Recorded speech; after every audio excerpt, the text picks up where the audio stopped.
Hi everybody, this is Sean from HZad Education. This video will discuss PTE Core writing templates. These are words and phrases you can plug in place in Task 1, Summary, Task 2, Email, and those words and phrases will give you the right structure, the best vocabulary, and everything you need to write a successful writing test. Now, in the first part, you have a summary. You have to write 25 to 50 words. We're going to look at a question in a second and then look at the template. Before I show you that, 25 to 50 words, and you shouldn't do more, you will lose marks. But for that, you get 10 minutes. Why? It's just less than 50 words. The reason is, it is mostly the thinking time. It is very hard to summarize a big text that I'll show you in less than 50 words. So all you got to do in that time is think. So let's have a look at one of the questions. This right here is your question sample. Now you have to write between 25 to 50 words, as you can see here. Any word less than 25, any word more than 50, you lose marks. This is the text. If you want, pause the video. Look at this, screenshot it, and try doing it yourself in 10 minutes. Now, if you have come back, you know how hard it is. It is very difficult. And another reason why it's hard is every key piece of information needs to be mentioned. The marking criteria says you will lose marks if you ignore any relevant piece of information. Now, the other big problem is, what is a relevant piece of information? What you might think, what we might think is different. And this is the AI, so it has some rules that these are relevant pieces of information. Now, here, we want to look at the main things that are said and ignore all the extra little words like led the way, with the quality, all of those. So if I look at this, Bargreen University is launching, has good quality courses and teaching, and it's popular because these people are able to make changes or adapt, basically. That's why they're launching a business degree program. They're reducing their financial courses. They are also aiming to create a world where business program has the content that is important to employers and companies. And they're confident about the future. Okay, so those are some key points I understand. Let's now have a look at the template. The template has 3 main lines, and again, this is the best version of the template you can get here. However, if you want to check out the best versions, multiple versions, detailed explanations, sample answers, and mock tests for PTE Core, check out our course in the description. It's a 15-hour course, teaches you everything on all modules, detailed templates, PDF, worksheets, a lot more stuff with a 20% discount that is being offered right now. You can check that out in the description. Now, the first thing you want to do is start with the subject, the main thing, because you don't want to say to begin with, this writing or this summary is about. Please don't say that. You're going to just waste words. Every word here is important because you have to summarize. So you start with the subject. In this case, you cannot ignore Bargreen University. This is the subject. You cannot paraphrase it. So you need to use the specific names. And something as big as the business degree program, yeah, those 3 words have to be said because you cannot paraphrase or summarize them. So the main idea was Bargreen University is launching its business degree program. Now you put given, okay? Given makes it a complex sentence because before given and after given, you have 2 clauses. So you get marks for complex sentence, which are marks for your vocabulary, your lexical resource, a very important thing in your mark sheet. So now you say given, and it also helps you add another piece of information within one sentence instead of starting a new sentence, which saves you words. Given its track record of quality courses and adaptability. So quality courses and adaptability, right? Let's have a look at the sample again. The first sentence said quality of the courses, and the second sentence said are able to make changes, which means they're able to adapt. So by saying quality courses and adaptability, you are summarizing the whole first paragraph. And this part where it says that they're launching a new business degree program, that is already also mentioned in the first part right here. So in the first sentence, you're able to summarize all of that information, and these are the skills you need to learn. Second part of the template, you have to use moreover. You have to use a connector because especially you're giving so many pieces of information. So use a complex, advanced word like moreover instead of just saying also or plus. So your next sentence will read, moreover, with our candidates' career goals in mind, we are focused on delivering courses targeting employer-specific needs. This is your second point. Let me show you what we're summarizing here. So you see the last sentence? We are confident that with our new business degree program, it will open many professional doors for our graduates. That's one thing they're doing. They're trying to make courses relevant to employers. They're also saying that in the second last sentence, our aim is to create a world-class business program that covers the content that is important to employers and companies. So these two last sentences are saying we're going to make courses that employers can actually use. And those last two sentences are summarized here. Those two sentences can be combined. They fit perfectly. They don't need to be in separate sentences. And they're out of sequence, which is fine. They're at the end. But you have to learn the art of mixing up information if it's at the end, but it summarizes perfectly. Put it before the last sentence. That's fine. And that's what we did right here. With the use of moreover, we combined two more sentences from the actual passage. Now at the end, you have the optional sentence, because honestly, the summary can be completed in 2 sentences, depending on the situation. In some cases, it takes 3 sentences, but if you do 4 sentences, you are definitely going to go over 50 words. So if you have finished your summary right here, that's okay. If not, this is the optional one. And here you can use multiple things. If you're concluding, you can use words like overall and conclusively. Using words with "ly" have "lys," so they have adverbs. Adverbs give you more range and they're good for your vocabulary marks. Okay, so you have these two. You can also do surely if you're mentioning a fact, like surely because of this is going to happen. Something that is sure or obvious, you can use that. It's also a "ly," so it's an adverb giving you more marks. Now, if you use due to this or consequently, you're saying as a result of this is happening.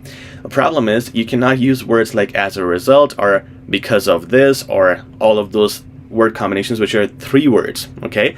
That's why consequently is better. However, if you have word limit and you have a reason to say due to this, it fits nicer as a flow, use that. I want to stay away from as a result because it's too common. Okay, so the 2 words you can choose, or a phrase you can choose, is due to this, and the word is consequently for your conclusion. I went with consequently, and this one, I could not combine this with another sentence. The sentence that I was doing here was the second one here. We plan to reduce the number of financial courses that we offer in the business program in order to focus more on subjects such as management. That's okay, I didn't need to mix it with another sentence, because when I finished, my word limit is 49 words right here. And this sentence is the one that I paraphrased. Consequently, management-based courses will be the main focus, steering away from some financial courses. So that's it, guys. Within 3 sentences, we covered our less than 50 words, which is the main criteria. Pay attention to words like employer-specific. You see there's a hyphen. So a hyphen would make those 2 words 1 word. It counts as 1 word. Same thing like management-based. It counts as 1 word. And if you do that with things like well-being, well-thought, these combinations with hyphens reduce your words and help you a lot, okay? Now remember, if you do want to see the best template with the most advanced structures, that is in our course in the description.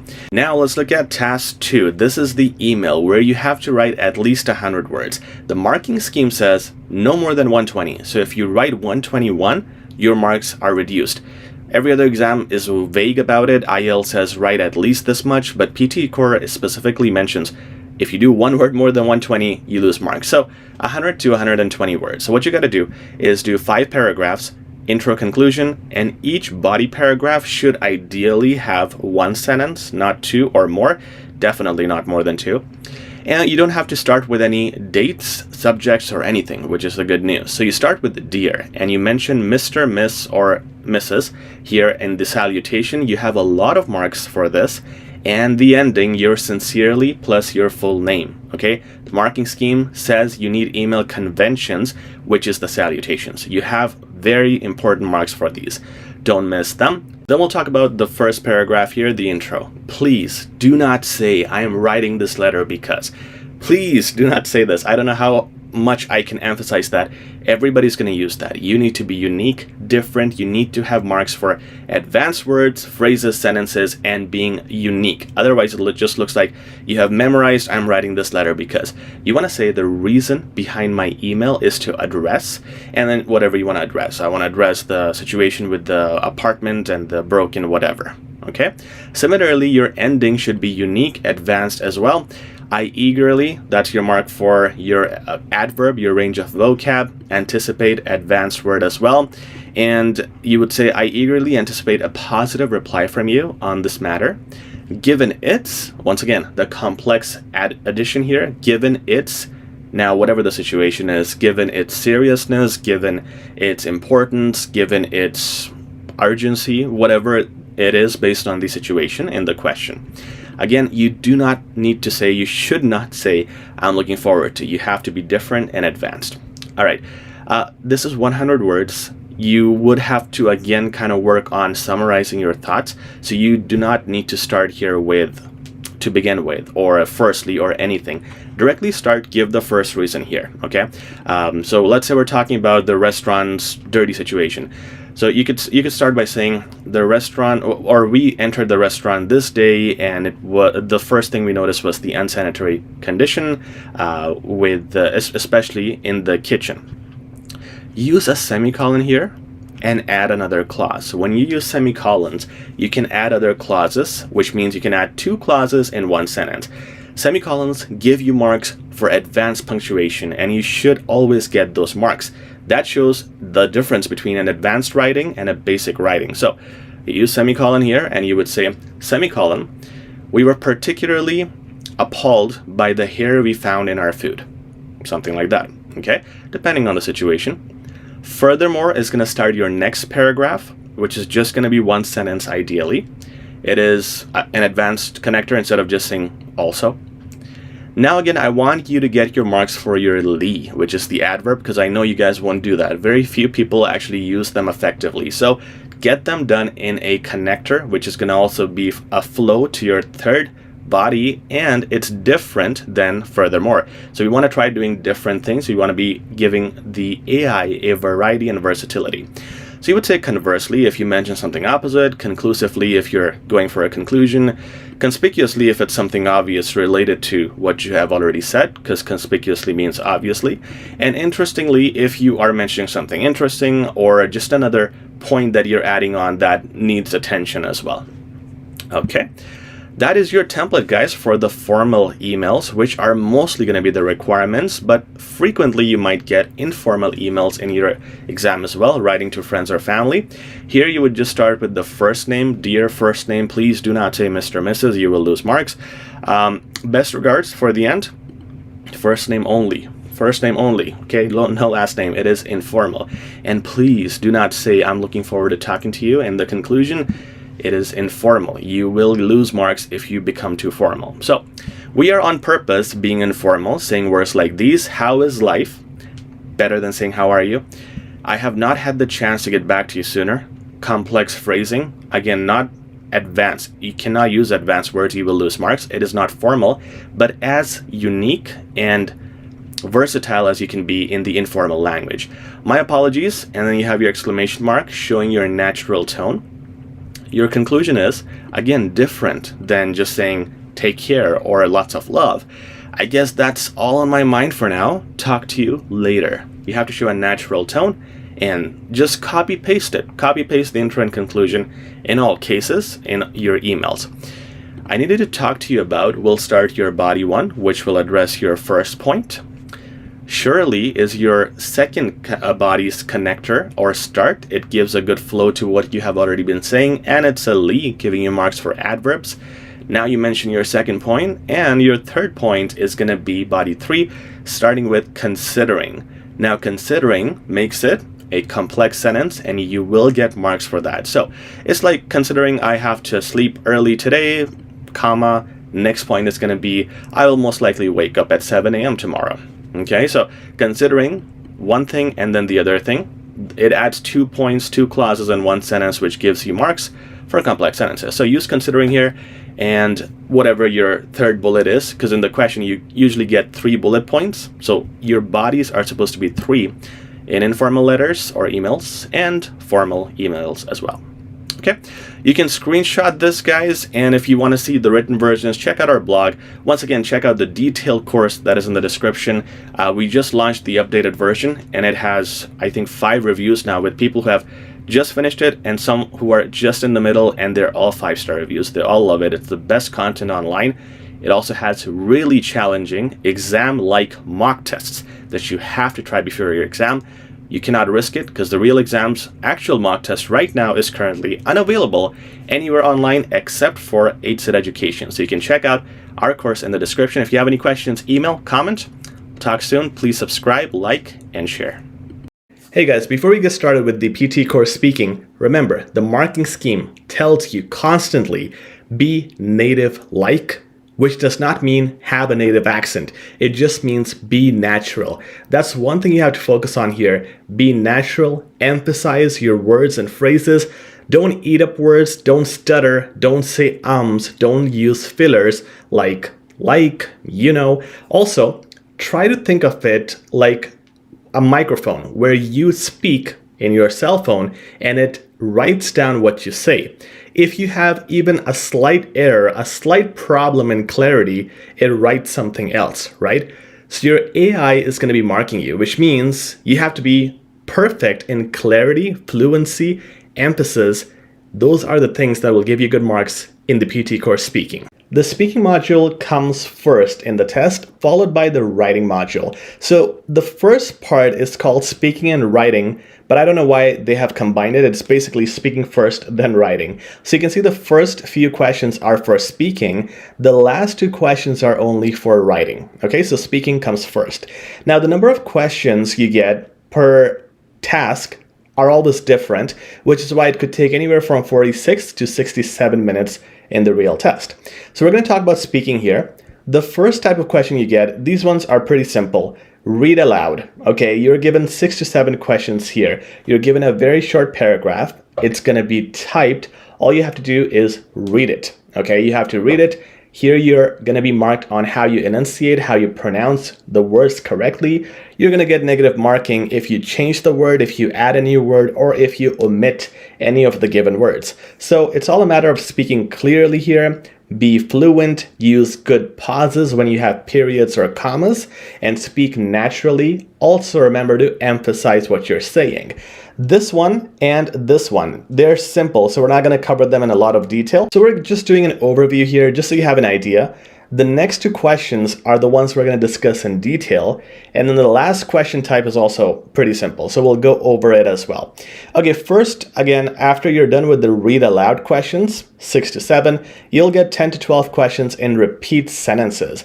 This is simple too. You will hear a sentence, a short one, something like, in winter time, it gets really dark very early in the day.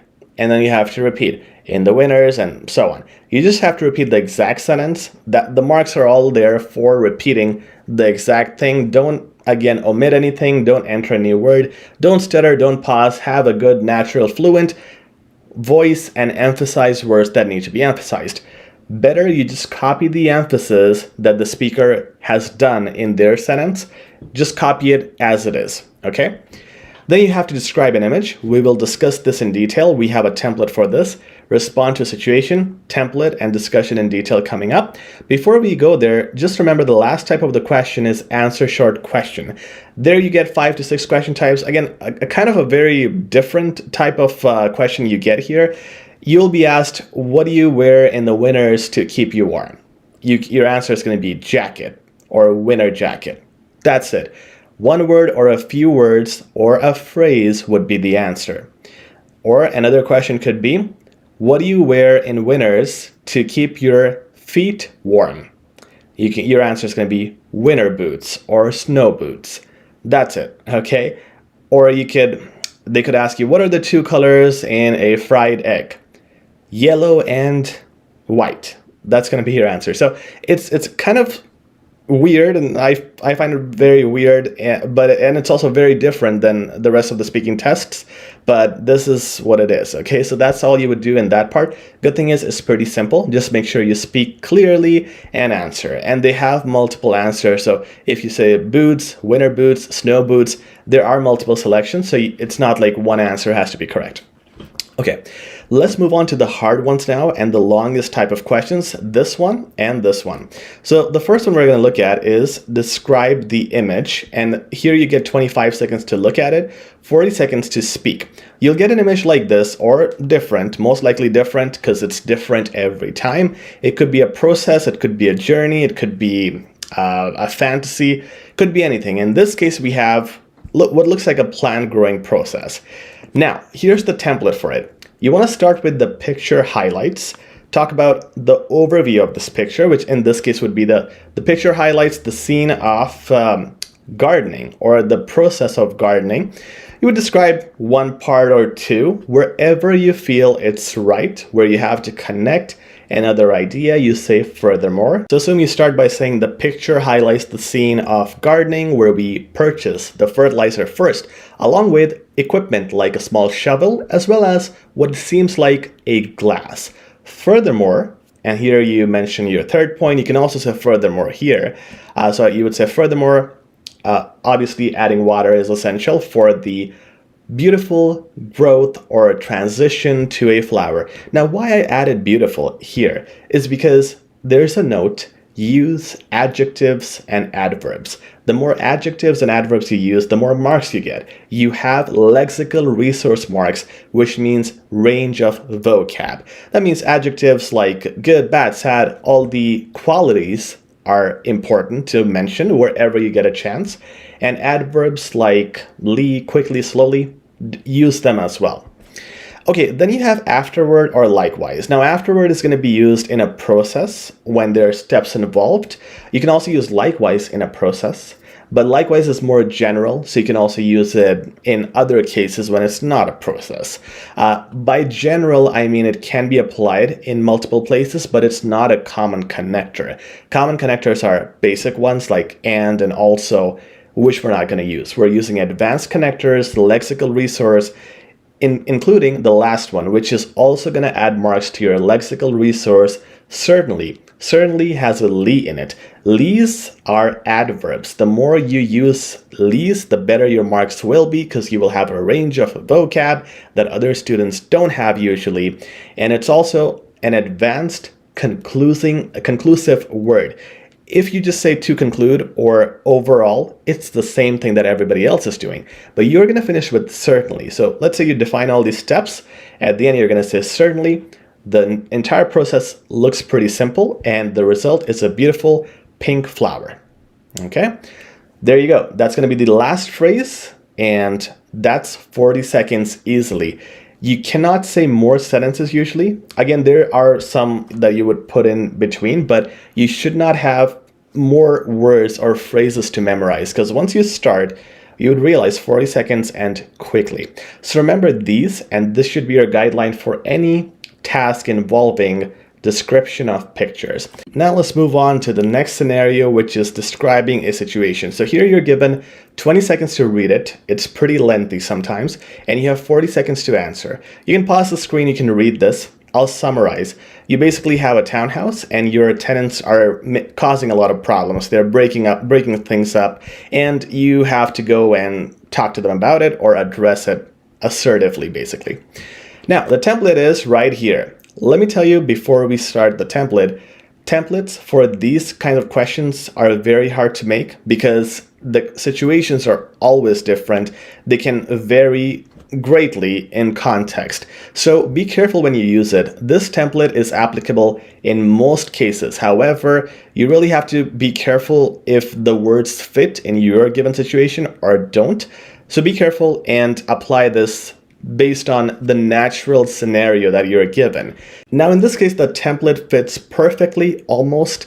Here you want to start with the subject. Okay, the subject here are your tenants. So you're not going to just say, hey, tenants. You're going to say, hey, guys, or hey, everybody. Address them like that. How are you? Can we use that here? No, not in this case, because you're being negative. Okay, you are going to address the problems with the townhouse. So you start with the next phrase, I have to. I have to is just the perfect phrase to fit in any case. In this case, it's going to be, hey guys, I have to address the disappointing condition of the townhouse, considering the walls, the leak in the kitchen sink, as well as the debilitating condition of the backyard. Okay, that's how you're going to start and rephrase the words in the question, not using the same words. Now, surely is the ly. It's going to add adverb. Okay, that's going to be the start of any new point. It doesn't have to be a sure thing. It's just a good connector. It's advanced as well. In this case, I could say, surely all of you are adults, and I was not expecting this from you. What's more, That's the next connector. What's more just means also, furthermore, it's not a question, okay? It's a connector. Now you're gonna say, what's more? The way the apartment is right now, or the townhouse, the way that the townhouse is right now, I feel no one is going to be able to rent it afterwards, or it's going to be unsellable in the market, whatever your point is. What's more is going to connect to the next point. And I have not given a conclusion. I have said it's situation based. Again, I said the situations are always different here. You would not know how to finish it as a template. In this case, I would tell the tenants that, hey, you have 1 month to fix it. Otherwise, I would have to ask you guys to leave or give you a notice, right? Now, this template will not apply to every scenario. So every scenario would finish with a demand, with a question, with a conclusion, or so on.